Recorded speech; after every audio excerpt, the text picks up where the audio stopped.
Welcome back students. हम पढ़ रहे हैं ethics, integrity and aptitude for GS paper 4।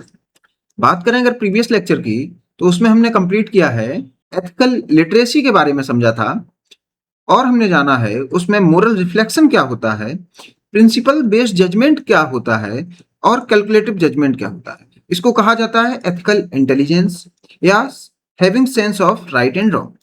हमने कुछ एग्जांपल्स देखे जहां पर पब्लिक एडमिनिस्ट्रेशन में मिसिंग थी क्या, एथिकल लिटरेसी। लोग करप्शन करते हुए पाए गए, इसलिए उनमें क्या नहीं देखी गई, एथिकल लिटरेसी। फिर हमने जाना सोक्रेटिस का एक कंसेप्ट है एग्जामिन्ड लाइफ का, जो प्रीवियस ईयर क्वेश्चन में भी पूछा गया है, उसको भी समझा क्या होती है एग्जामिन्ड लाइफ। और life without examination is not worth living, ये कौन बोल रहा है, सोक्रेटिस। फिर हमने एथिकल कंपिटेंसीज के बारे में जाना, जैसे personal ethical skills and the ability to apply those skills as well. तो हमने एबिलिटी के बारे में जाना, और किसकी एबिलिटी, एप्लीकेशन की एबिलिटी के बारे में जाना, क्या आप एथिकल नॉलेज को अप्लाई भी कर पा रहे हैं। आज हम स्टार्ट करने वाले हैं टॉपिक ट्रस्ट वर्दीनेस।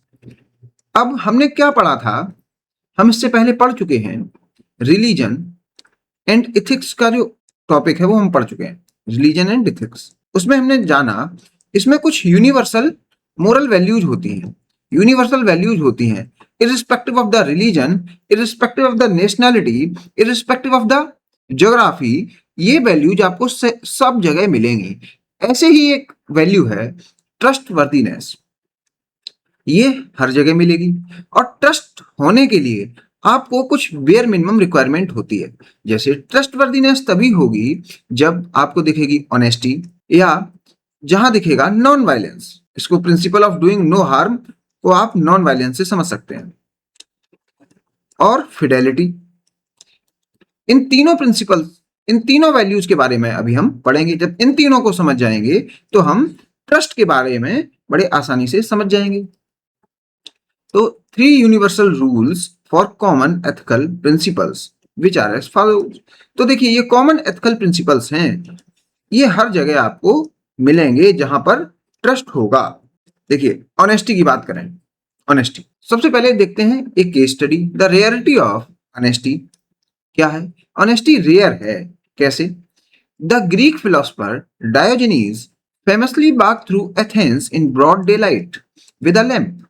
तो ये डायोजनीज हैं जो, वो क्या, लैंप के साथ दिन के उजाले में घूम रहे हैं। अब आपको बड़ा ये अजीब सी बात नहीं लगेगी कि दिन के उजाले में लैंप के साथ, तो वो क्या कर रहे हैं, sarcastically claiming he was searching for a single honest man।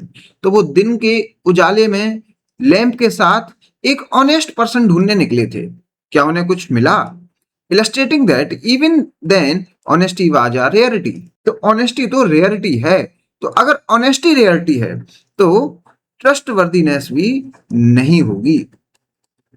ये तो बात हुई फिलोसोफर की, ये तो भाई बात हुई ग्रीक फिलोसोफर्स की। कुछ मॉडर्न ऑब्जर्वेशन देखें, in academic settings many assignments are plagiarised और copied with very few representing honest work.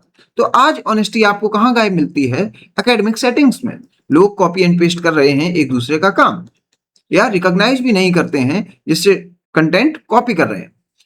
Aristotle, N honest person is truthful in both what they से and how they live.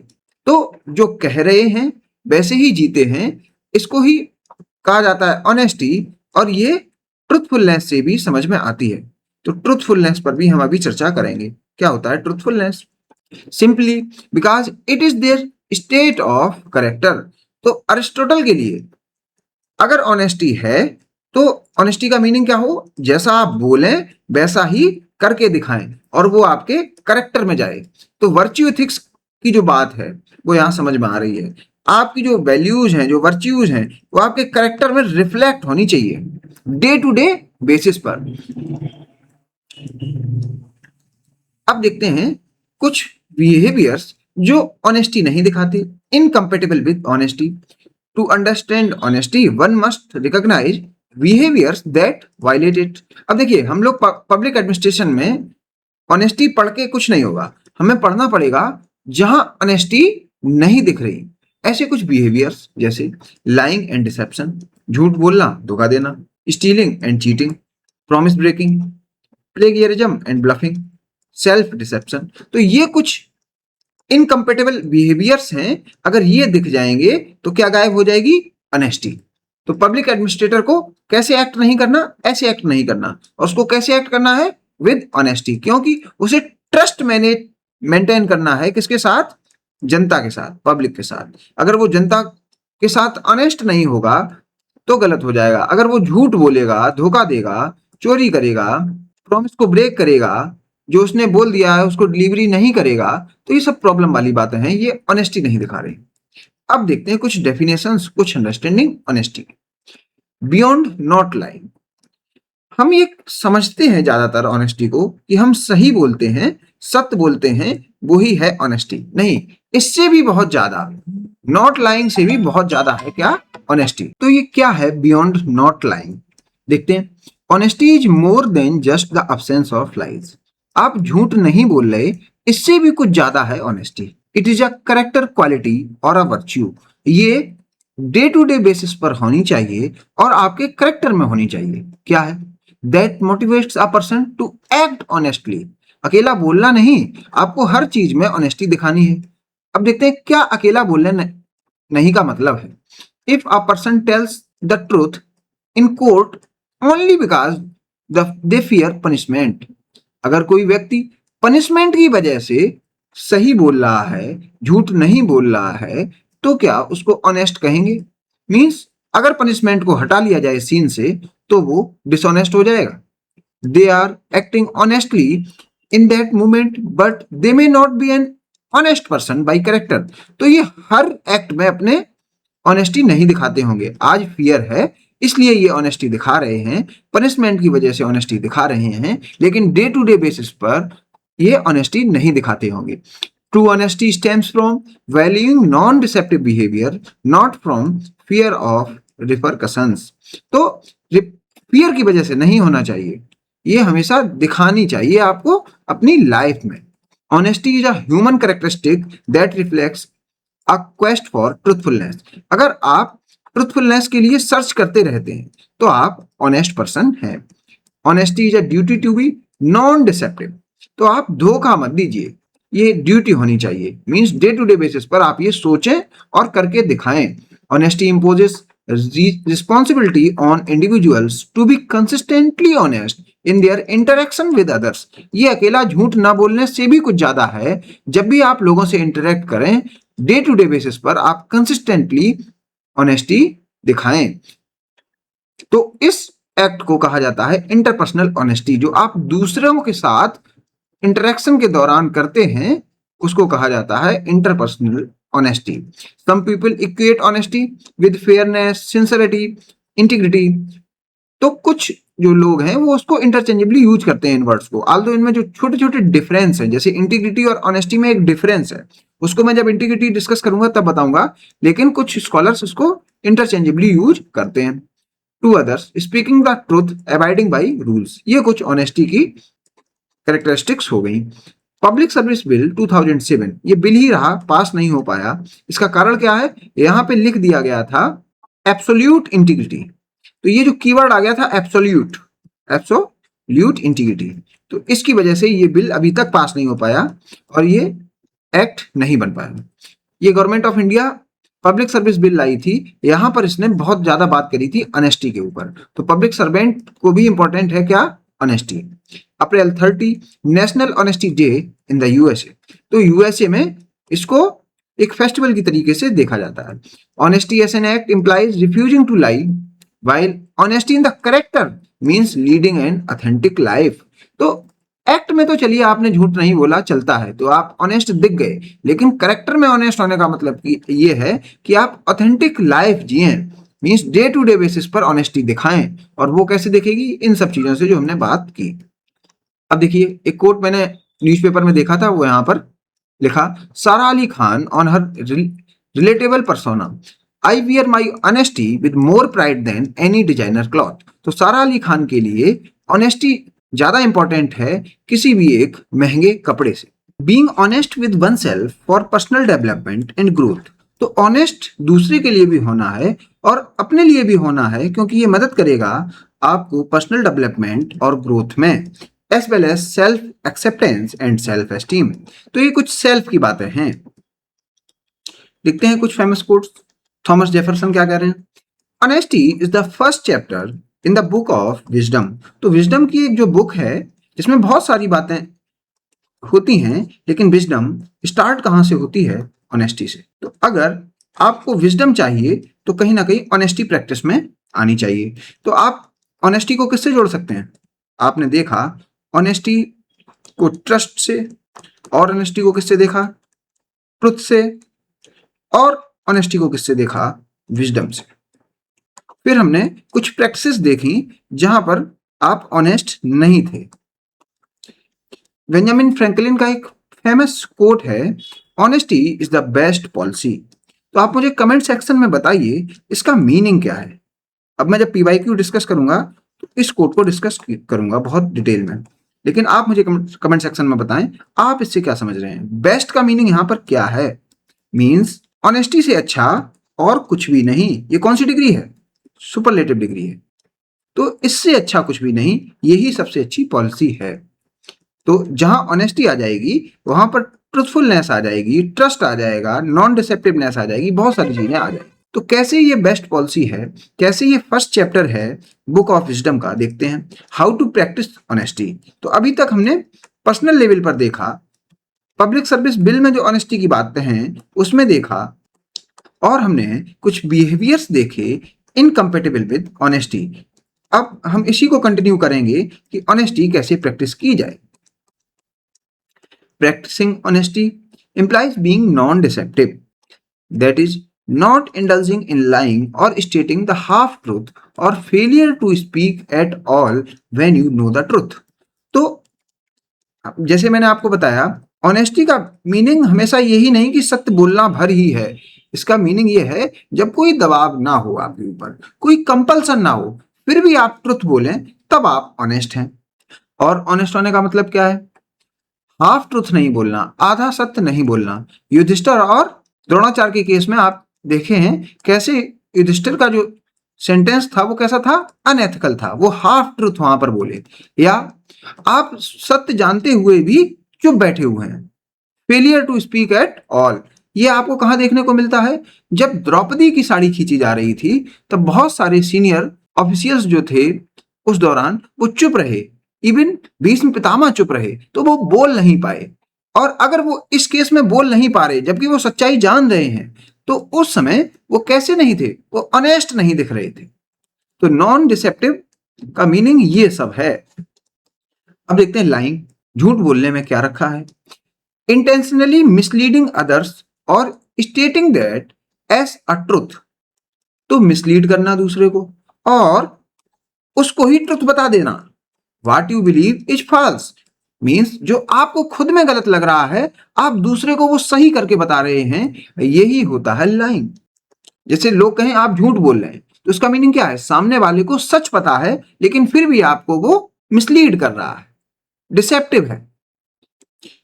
Example, in childhood during playing cricket we generally try to speak lie in case of our dismissal और there is some scope of winning. तो जैसे हम कभी cricket का game खेलते हैं, जब हम छोटे पर खेलते थे तो हम क्या करते थे? जब भी आउट हो जाएंगे तो हम कोशिश करेंगे कितना भी झूठ बोल जाना पड़े, लेकिन हम बैट नहीं छोड़ना चाहते। तो हम बहुत उसमें कसम खाते हैं कि इसकी कसम उसकी कसम हम नॉट आउट है। लेकिन आल्दो आपको अंदर से पता होता था कि आप आउट हैं और आप फिर भी बैट छोड़ने की कोशिश नहीं कर रहे हैं। तो ये है लाइंग। तो आप इंटेंशनली जब झूठ बोल रहे हैं जबकि आपको ट्रुथ पता है, लेकिन जो फॉल्स है आप उसको ही ट्रुथ बताने पर लगे हुए हैं, ये है लाइंग। अब हाफ ट्रुथ की बात करते हैं। Deliberating omitting critical information. तो आप जानबूझकर क्रिटिकल इंफॉर्मेशन को ओमिट कर रहे हैं, हटा रहे हैं। जैसे मान लीजिए ट्रुथ में बहुत सारी बातें हैं, कुछ फैक्ट्स हैं ट्रुथ में, फैक्ट 1, फैक्ट 2, फैक्ट 3। आपने क्या किया? जो मोस्ट इंपॉर्टेंट फैक्ट है जिसके बेसिस पर ये ट्रुथ क्वालिटेटिव तरीके से ट्रुथ है, अगर ये फैक्ट है इनका कोई सिग्निफिकेंस नहीं, अगर इसको हटा लिया जाए, अब आप क्या करेंगे? आप जब भी ट्रुथ की बात करेंगे उस फैक्ट नंबर ट्रुथ को 2 को हटा देंगे, उसको आप जानबूझकर नहीं बताएंगे। अब अगर ये फैक्ट 2 हट जाएगा तो ट्रुथ का मीनिंग नहीं रह जाएगा। जबकि आप सही बोल रहे हैं, आप ट्रुथ ही बोल रहे हैं, बस आप फैक्ट 1 बोल रहे हैं और फैक्ट नंबर 3 बोले दे रहे हैं। फैक्ट 2 पर आप चुपचाप हो जा रहे हैं, आप उसको शांति से छुपा जा रहे हैं, तो वो भी क्या है, अनएथिकल, क्योंकि आप हाफ ट्रुथ बोल रहे हैं। हाफ ट्रुथ मतलब फैक्ट 1 बोले दे रहे हैं, फैक्ट 3 बोले दे रहे हैं और फैक्ट 2 पर आप चुप हो जा रहे हैं, तो ओमिट कर दिया आपने क्रिटिकल इंफॉर्मेशन। अब देखिए एग्जांपल देखते हैं। When our parents ask about our whereabouts then we generally speak half truth. जैसे आपके फादर जब कभी आपको फोन करते हैं, आप बाहर जाते हैं अपने फ्रेंड्स के साथ, तो वो आपसे पूछते हैं कहाँ है, घर पे क्यों नहीं आए, तो आप क्या कहते हैं, बस अभी आया। तो ये जो है बस अभी आया, इसमें क्या है, आपने आधा ट्रुथ बोला। अभी आया में आप 5 मिनट में आए, 10 मिनट में आए, 15 मिनट में आए, ये जो इंफॉर्मेशन है वो आप दबा लिए। और आपने क्या नहीं बताया, आपने नहीं बताया बस अभी आया, मैं तो यहाँ पे 5 किलोमीटर दूर हूं। ये जो आपने डिस्टेंस, घर से दूरी नहीं बताई, ये आप दबा गए।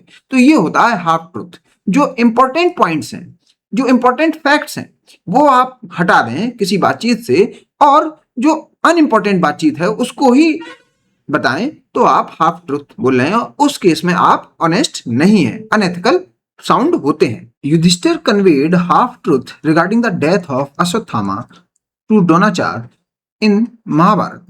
अब देखिए, युद्ध हो रहा है, द्रोणाचार्य को बताया गया उनका पुत्र अश्वत्थामा मारा गया। द्रोणाचार्य को ये लगता था कि वो अमर है, वो उसे कोई नहीं मार सकता, तो उन्होंने बहुत लोगों से पूछने का प्रयास किया। लास्ट में उन्हें लगा कि जो सही बात है वो एक ऑनेस्ट पर्सन बता सकता है, और द्रोणाचार्य को ये लगता था युधिष्ठिर एक ऑनेस्ट पर्सन है। तो वो युधिष्ठिर के पास जाते हैं, युधिष्ठिर से पूछते हैं, तो युधिष्ठिर कहते हैं अश्वत्थामा हता नरोवा कुंजरोवा। तो वो बोल रहे हैं अश्वत्थामा मारा गया, मीन्स उन्होंने पहले बताया अश्वत्थामा मारा गया, लेकिन जैसे ही उन्होंने कहा कि हाथी है या मनुष्य ये क्लियर नहीं है, और इस बात पर ही ड्रम बजा दिया गया। तो समझिए उन्होंने जो क्रिटिकल इंफॉर्मेशन थी वो छुपाने का प्रयास किया, कोशिश की कि क्रिटिकल इंफॉर्मेशन द्रोणाचार्य के पास ना पहुंच पाए। तो जो इतना ऑनेस्ट पर्सन है वो भी हाफ ट्रुथ से डिसऑनेस्ट समझ में आ रहा है। तो ये बात हुई हाफ ट्रुथ की, ये बात हुई युधिष्ठिर की, महाभारत की और द्रोणाचार्य की। बहुत सारे पॉलिटिशियन नारे देते हैं लेकिन हाफ ट्रुथ की बात करते हैं, जैसे अच्छे दिन आने वाले हैं लेकिन नहीं बताया गया कब। तो ये भी हाफ ट्रुथ की कहानी है, मींस ये भी डिसऑनेस्ट होने की कहानी है। नहीं तो बता दिया जाता अच्छे दिन आने वाले हैं 5 साल बाद, 4 साल बाद, 3 साल बाद, 2 साल बाद। नहीं तो वो जो क्रिटिकल इंफॉर्मेशन है वो आपसे छुपा ली गई। ये तो हाफ ट्रुथ की बात हुई। अब देखते हैं साइलेंस की। Failure to speak at all, आप बोल ही नहीं पा रहे जबकि आप ट्रुथ को जानते हैं। ये केस क्या है, जब भीष्म पितामह बैठे हुए हैं और द्रौपदी का चीरहरण हो रहा है, उसमें भीष्म पितामह जान रहे हैं सच्चाई क्या है, ट्रुथ क्या है, ऑनेस्टी क्या है, लेकिन फिर भी वो नहीं बोल पा रहे। When you know the truth, in other words, when we get to know about any corruption, then we must have to convey it to concerned authority. तो हमें शांत नहीं हो जाना है। इस बात से हमें क्या पता लगा कि जब भी हम ट्रुथ का वायलेशन देखें तो अपनी एथिकल कंपिटेंसी शो करें, एथिकली रिस्पॉन्ड करें। ये बात रही हमें ऑनेस्टी कैसे दिखानी है। तो जब हमें पता रहेगा कि ऑनेस्टी कैसे हट जाती है लाइंग से, हाफ ट्रुथ से, साइलेंस से, तो ये चीजें अपने करेक्टर में मत लाइए। ऑनेस्टी ऐसे वर्च्यू, तो वर्च्यू के रूप में ऑनेस्टी में क्या क्या आ जाता है, ट्रुथफुलनेस से एसोसिएट कर सकते हैं, respect for property, respecting the property of others और राइट्स ऑफ अदर्स, दूसरे के राइट्स को रिस्पेक्ट करिए, रूल कंप्लायंस, रूल से बंध जाइए, फिडेलिटी टू प्रोमिसेस, जो भी आपने कहा है, जैसे आप एक पब्लिक सर्वेंट हैं, आपने कहा इतने दिनों में ये नाली बन जाएगी, इतने दिनों में ये रोड बन जानी चाहिए, इतने दिनों में रिपेयर वर्क हो जाएगा, इतने दिनों में कागज बन जाएंगे, इतने दिनों में सरकार के पास इंफॉर्मेशन पहुंच जाएगी, वो काम उतने दिनों में हो जाए। पहली बात तो आप लोगों को ट्रुथ बताएं और फिर रिस्पॉन्ड भी सही तरीके से करें। तो ये है फिडेलिटी टू प्रोमिसेस। अगर ये नहीं होगा और आप हैं पब्लिक सर्वेंट, ट्रुथफुलनेस नहीं दिखेगी आपके कैरेक्टर में, रिस्पेक्ट फॉर राइट्स नहीं दिखेगा, रूल कंप्लायंस नहीं दिखेगा, फिडेलिटी टू प्रॉमिस नहीं दिखेगी, फोर्थराइटनेस नहीं दिखेगी, तो आप समझ जाइए वहां से गायब क्या हो जाएगा, ट्रस्ट। हम किस पर बात कर रहे हैं? याद रखिए, हम ट्रस्ट वर्दीनेस पर बात कर रहे हैं। फिर लोग ऐसे अधिकारी पर भरोसा नहीं करेंगे। अब देखिए कुछ और वर्च्यू जो ऑनेस्टी में आती हैं। फोर्थराइटनेस, हिंदी में इसको समझते हैं स्पष्टवादिता, या कहें खरापन, या कहें साफगोई, मीन्स साफ साफ बता देना। बीइंग डायरेक्ट एंड ऑनेस्ट, लेकिन पोलाइटली बताना, किसी के सेंटिमेंट्स हर्ट ना हो, स्पेशली इन प्रोफेशनल एडवाइस। किसी को कोई एडवाइस देना है तो उसमें ट्रुथ होना चाहिए। तो ये है स्पष्टवादिता या फोर्थराइटनेस। अगर आप ये बिहेवियर दिखा रहे हैं तो फिर एक आप ऑनेस्ट पब्लिक सर्वेंट हैं। Honesty in public service, honesty is a core virtue for civil servants and professionals. क्यों है? क्योंकि ट्रस्ट बनाना है आपको किसके साथ? जिस जनता को आप सर्व कर रहे हैं, जिस पब्लिक को आप सर्व कर रहे हैं। तो कैसे बनाएंगे? Information integrity, giving due credit, abuse of power, commitment. देखते हैं, not distorting facts for any reason. तो लाइंग और हाफ ट्रूथ और साइलेंस वाली बातें नहीं होनी चाहिए आपके करेक्टर में, तो इनसे बचना है। गिविंग ड्यू क्रेडिट, जैसे अगर आप पब्लिक सर्वेंट लगे हुए हैं और आपके जूनियर्स ने कुछ अच्छा काम किया या आपके पहले आए हुए अधिकारियों ने कुछ अच्छा काम किया, तो उनका क्रेडिट उनको ही मिले, ना कि आपको। जैसे बहुत सारी आपने गवर्नमेंट देखी होंगी, प्रीवियस चीफ मिनिस्टर्स जो काम करते हैं उसका क्रेडिट कौन लेता है? आने वाली सरकारें, क्योंकि 5 सालों में काम शायद खत्म नहीं होते। तो वहां पर आपको क्या दिखता है? ऑनेस्टी की कमी दिखती है उन चीफ मिनिस्टर्स में जो पुराने किए गए कामों को खुद से या खुद के नाम पर बोलने लगते हैं।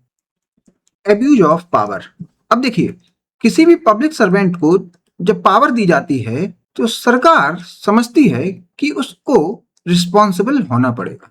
ये एब्सोल्यूट पावर नहीं दी जाती। अगर सरकार ने आपको लाठी दी है तो इसको चलाना कैसे है, कितनी स्पीड से चलाना है, किसी को चोट ना लगे, पब्लिक सेफ्टी में काम आए, पब्लिक वेलफेयर में काम आए ये लाठी, ये आपको सोचना है। तो पावर के साथ रिस्पॉन्सिबिलिटी भी आपको याद रहे। तो एब्यूज ऑफ पावर कब करता है पब्लिक सर्वेंट? एक इसका अच्छा सा एग्जांपल, मान लीजिए आप लगे हैं एडीएम। अब एडीएम लगे हैं तो एक कार भी रही होगी और एक आपका सिक्योरिटी गार्ड भी होगा, ठीक है।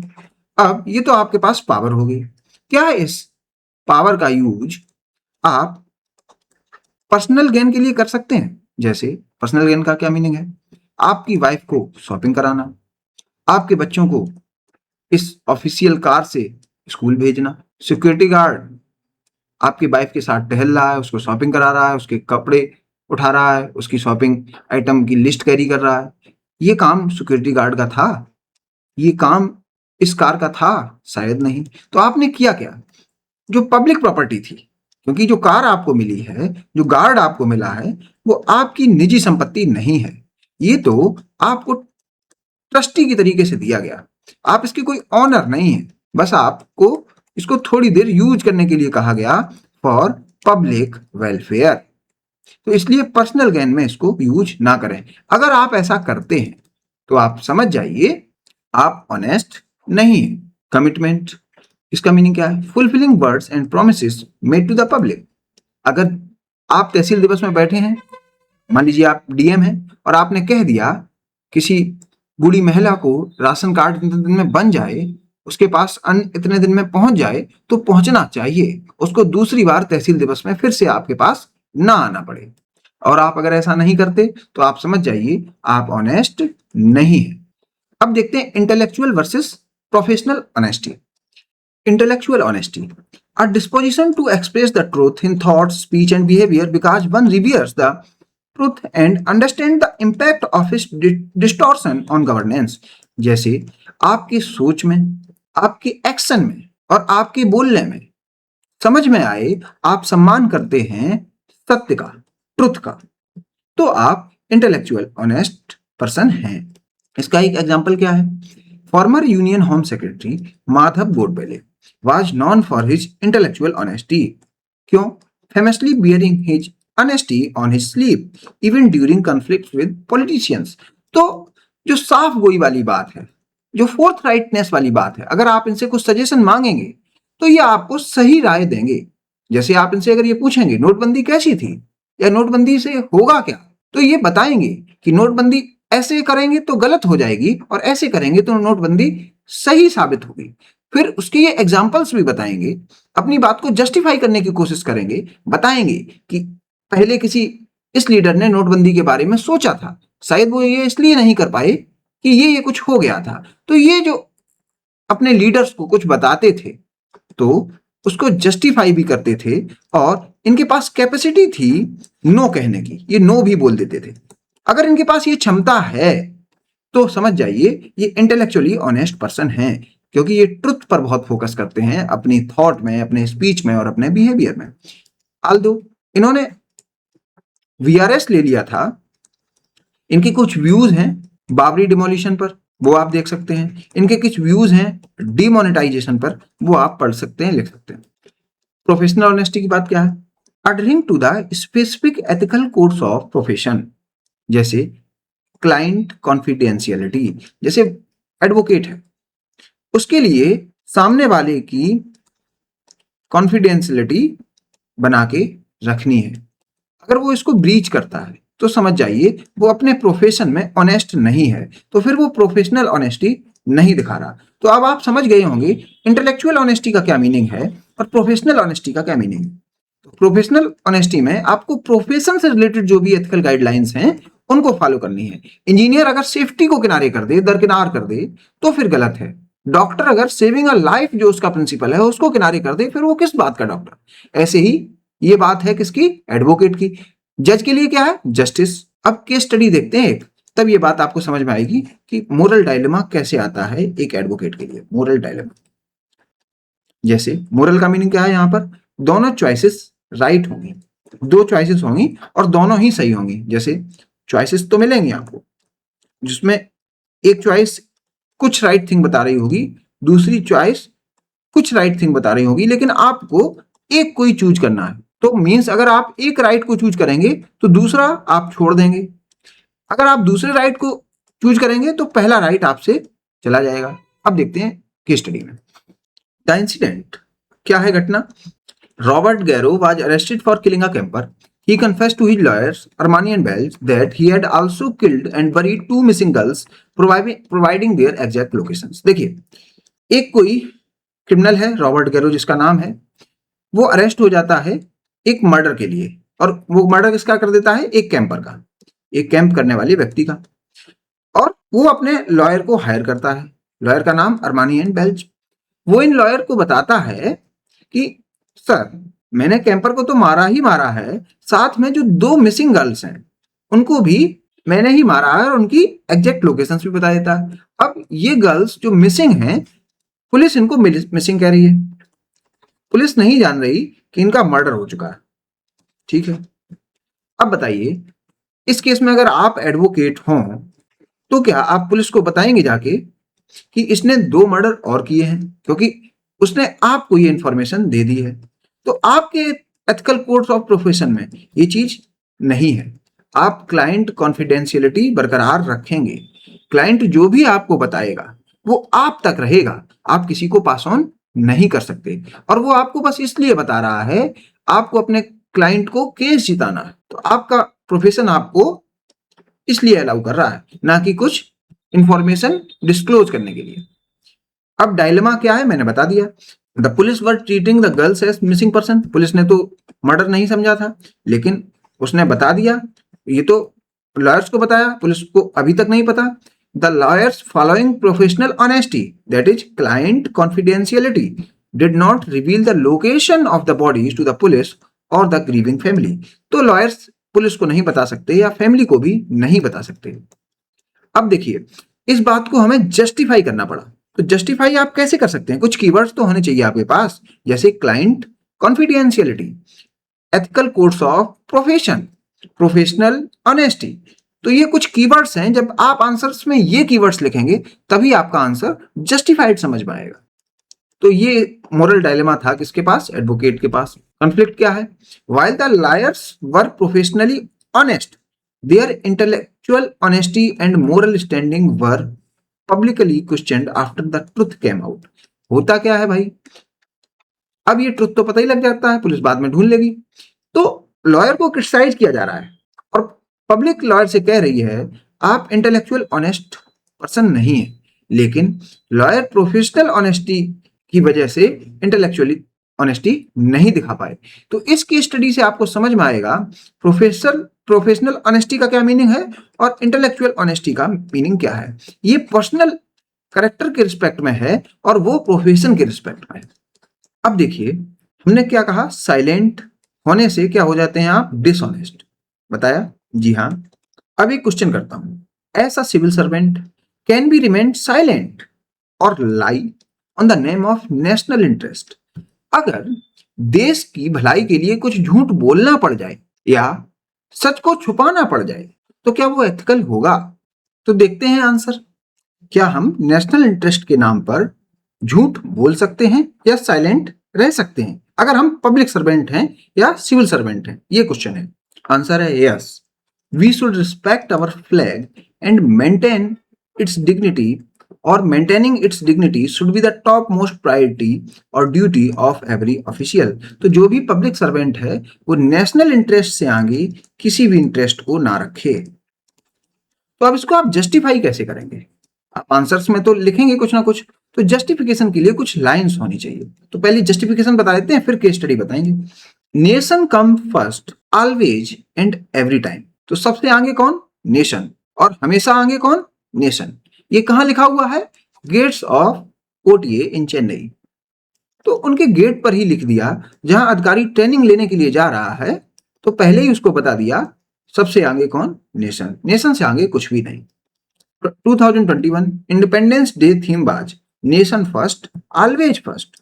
तो नेशन हमेशा पहले है और पहले ही है। On Civil Service Day 2022 honourable PM urged civil servants to adopt nation first approach. तो हर जगह नेशन फर्स्ट की बात है एक सिविल सर्वेंट के लिए।